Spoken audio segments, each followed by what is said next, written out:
नमस्ते दोस्तों, मेरा नाम सौरभ है और आज हम अपने संविधान को अनुच्छेद वाइज आर्टिकल वाइज जानेंगे। तो भारत का संविधान जैसा आप जानते हैं जो 22 भागों में विभाजित था, अब लगभग 25 भागों में विभाजित है। जिसका प्रथम भाग संघ और उसका राज्य क्षेत्र नाम से है।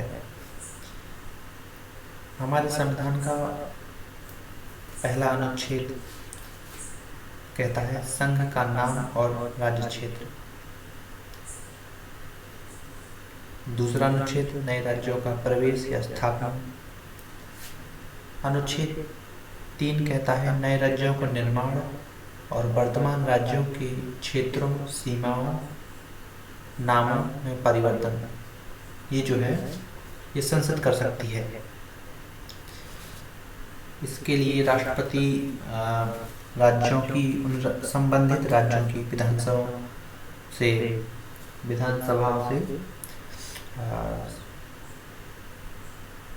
सिफारिशें भी मांग सकता है।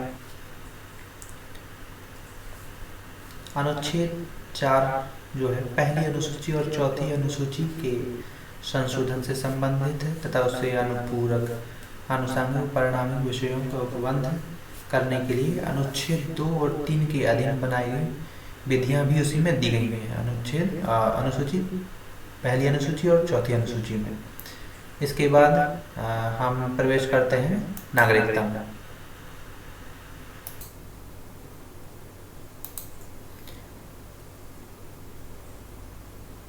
हमारे संविधान में भाग 2 में नागरिकता दी हुई है, जिसमें अनुच्छेद 5 से लेकर के और अनुच्छेद 11 तक उसमें दिए गए हैं। तो अनुच्छेद 5 कहता है संविधान के प्रारंभ पर नागरिकता, जबकि अनुच्छेद 6 पाकिस्तान से भारत को प्रव्रजन करने वाले यानी आने वाले कुछ व्यक्तियों के नागरिकता के अधिकार से संबंधित है। जबकि अनुच्छेद 7 पाकिस्तान को जाने वाले यानी कि पाकिस्तान को प्रव्रजन करने वाले कुछ व्यक्ति जो भी व्यक्ति हों उनकी नागरिकता के अधिकार से संबंधित प्रावधान करता है।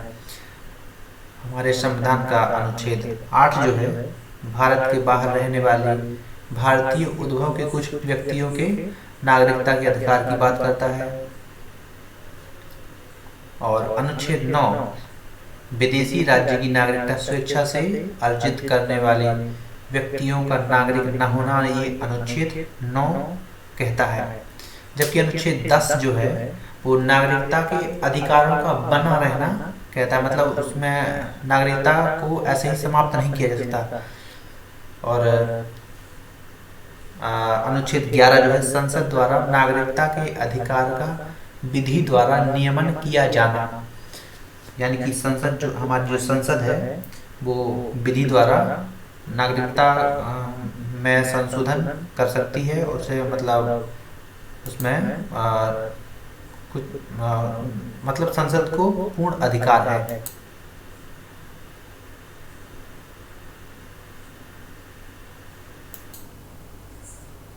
संविधान का भाग 3 मूल अधिकारों को सहेजता है, जिसमें अनुच्छेद 12 कहता है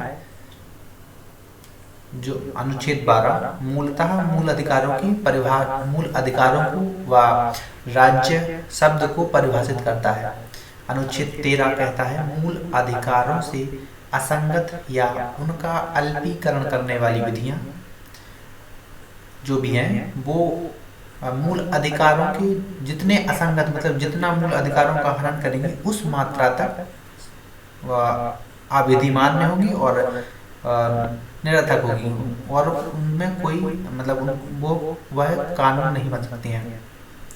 अनुच्छेद 14 विधि के समक्ष समता का अधिकार देता है हमें। अनुच्छेद 15 मूल धर्म, मूल वंश, जाति, लिंग या जन्म स्थान के आधार पर विभेद का निषेध करता है। अनुच्छेद 16 जो है वो लोक नियोजन के विषय में अवसर की समानता प्रदान करता है। अनुच्छेद 17 अस्पष्टता का अंत करता है और किसी भी रूप में अस्पष्टता जो है वो दंडनीय अपराध है। अनुच्छेद 18 उपाधियों का अंत करता है, जबकि राज्यों को शिक्षा संबंधी उपाधियां देने का अधिकार है। अनुच्छेद 19 से अनुच्छेद 19 जो है वाक्य स्वतंत्रता आदि विषयक कुछ अधिकारों का संरक्षण करता है, बोलने की हमें आज़ादी देता है। अनुच्छेद 20 जो है अपराधों के लिए दोष सिद्धि के संबंध में संरक्षण प्रदान करता है। अनुच्छेद 21 जो है वो हमारे संविधान में बहुत ही महत्वपूर्ण है, क्योंकि यह प्राण और दैहिक स्वतंत्रता का संरक्षण प्रदान करता है। अनुच्छेद 21 का शिक्षा का अधिकार हमें प्रदान करता है। वर्ष 2002 में 86वें संविधान संशोधन के द्वारा जो है शिक्षा का अधिकार अनुच्छेद 21 ए के रूप में 21 का के रूप में सम्मिलित किया गया, जबकि अनुच्छेद जो 22 है वो हमें कुछ दशाओं में गिरफ्तारी और निषेध से संरक्षण प्रदान करता है। अनुच्छेद 23 और अनुच्छेद 24 हमें शोषण के विरुद्ध अधिकार प्रदान करते हैं।